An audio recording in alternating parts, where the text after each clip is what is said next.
Kenapa aku buat videonya? Di sini kita buat podcast. Ini podcast santai. Kalau kemungkinan besar kawan-kawan kita udah buat podcast yang formal, kita yang santai. Jadi lebih asik. Nama podcastnya UAS. UAS itu adalah Apaan tuh? ungkap arti sosiologi. Ungkap arti sosiologi. Ungkap arti sosiologi. Menarik. Jadi kita di sini mengungkap dari satu buku. Judul bukunya itu Introduce to Sociology. Ada 3 E-nya. Jujur aku nggak tahu 3 E itu apa. Cuman tulisannya di situ. Penulisnya lumayan banyak dan mohon maaf kurang tahu kan. Isinya tuh banyak. Ada isu gender, ada isu soal kapitalisme ini. Tapi yang mau kita bahas tuh ada di chapter 10 ketimpangan global. Di bukunya itu bahasa Inggris. Global Inequality dari kata equal. Isinya itu membahas soal bagaimana dunia menstratifikasikan negara-negara menjadi berapa bagian. Yang saya ringkas adalah di tempat buku itu ada 3 bagian. Jadi high income, ada yang middle income, ada yang low income.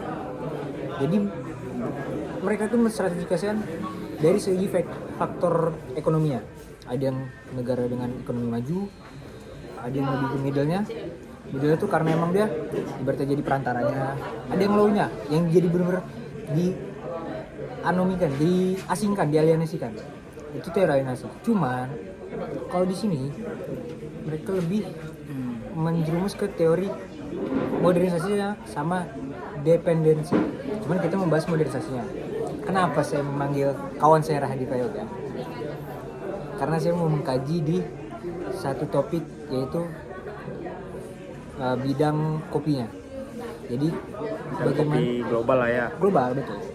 Jadi gimana bidang dari faktor perkopian ini bisa dari tradisional misalnya ke modern, terus bagaimana dia menaikkan derajat faktor dari yang awal dialienasikan langsung ke bisa meluas ke globalnya.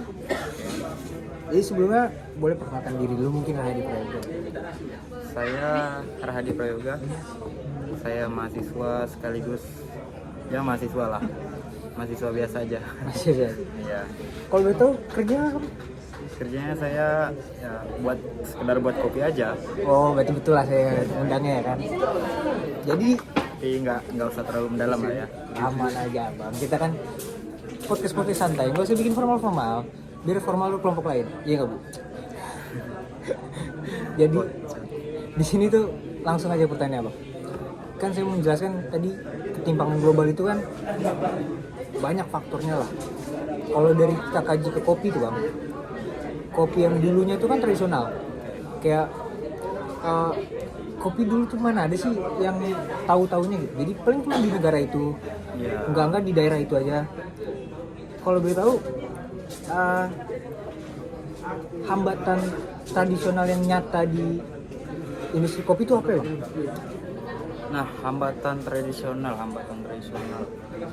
Yang pertama itu mungkin dari petaninya sih. Petaninya tuh seringkali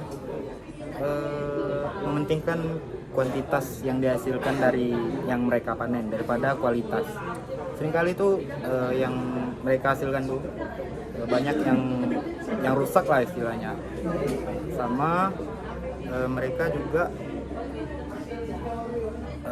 gimana ya ngomongnya, mereka tidak bisa menentukan harga yang tentu lah karena adanya tengkulak. Oh ya tengkulak sih namanya. Nah, tengkulak itu apa sih? Tengkulak itu kayak mereka ngambil kopi dari petani tapi dengan harga yang tidak sesuai dengan harga aslinya lah. Bisa dibilang mereka memborong terus mereka langsung ngasih harga gitu aja. Jadi petani kopi itu kayak nggak tahu harga aslinya berapa. Nah, keuntungan si tengkulak ini mereka menjual kopi yang mereka beli ke konsumen asli dengan harga yang layak ataupun bahkan lebih tinggi. Itu sih hambatan tradisional. Jadi itu adanya kalau bahasa anak-anak muda Gen Z konser ya bang ya? Iya. Mungkin calo kali ya bang ya? Iya, calo. Dia bisa belinya dibilang calo. dia belinya harga murah terus dijual lagi dengan harga tinggi. Padahal yang penjual petani nggak tahu gitu ya. Iya. Oh betul gitu. Berarti hambatan tradisional itu di petaninya tuh bisa dibilang kurangan informasi dari penjualan. Benar-benar. Itu kali ya. Kayak kurang kenalan gitu. Oh relasinya. Ya relasinya kurang. Terus kan itu tradisional ya bang. Maksudnya kalau misalkan dia mau bisa sampai ke sektor jangan kan tradisional, global dan ke daerah-daerah lain dulu deh, baru ke globalnya. Itu tindakan yang krusialnya buat dia bisa lanjut modernisasinya itu gimana ya bang? Yang pertama mereka para petani ini harus gimana ngomongnya, investasi ke teknologi yang memadai.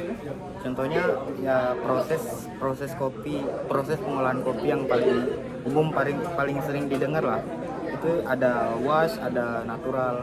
Mungkin mereka bisa lompat ke proses yang lain, contohnya seperti kayak fermentasi wine ataupun natural anaerobik. Apa sih fungsinya? Nah, fungsinya itu hasil kopinya itu mendapatkan profil rasa yang lebih premium sehingga bisa dijual dengan harga yang tinggi. Nah, Jadi pasti kalian banyak kan lihat di coffee shop dengan notes rasa yang beragam seperti berry, kayak mangga, kayak ada rasa wine juga. Ya, yang pertama. jadi tuh ini ya bang, lebih ke kualitas, Ya, kualitas. naikin kualitasnya. Kualitas sehingga harganya lebih tinggi. Oh itu ada cara lainnya bang? Cara lainnya, nah yang kedua nih ya. Oh ada. Yang kedua yaitu menghilangkan perantara. Kayak tadi kan itu ada yang namanya tengkulak lah ya.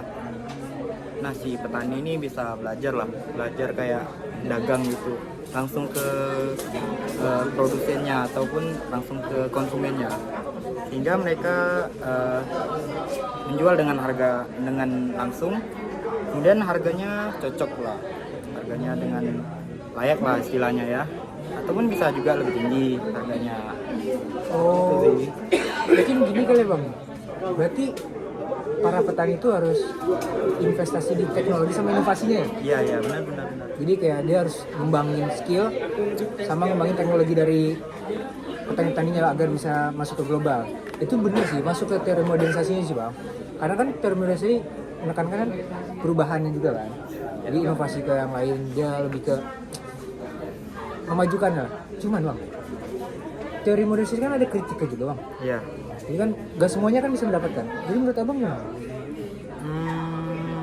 Mungkin nggak semuanya bisa inilah ya, bisa diratakan modernisasi itu.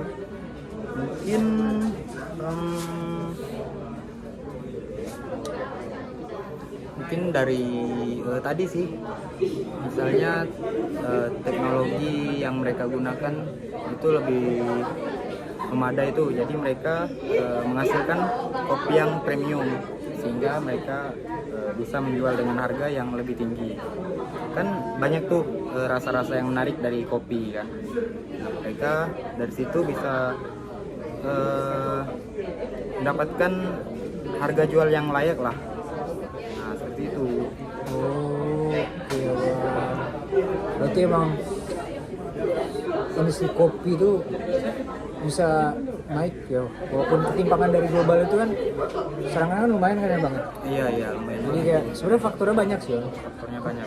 Kan abang dari pencinta kopi dan pembuat juga ya, jadi saya nyari langsung sumbernya langsung kan. Ya nggak seberapa lah. Mungkin terima kasih banyak bang udah bisa datang di podcast UAS itu ya, ungkap apa itu sosiologi. Ya nggak apa-apa lah, santai. Keren. Jadi mungkin sekian dari saya Wicak Mirza Pedayan dan kawan saya. Thank you. Selamat menikmati UAS. Ungkap apa itu sosiologi. Thank you.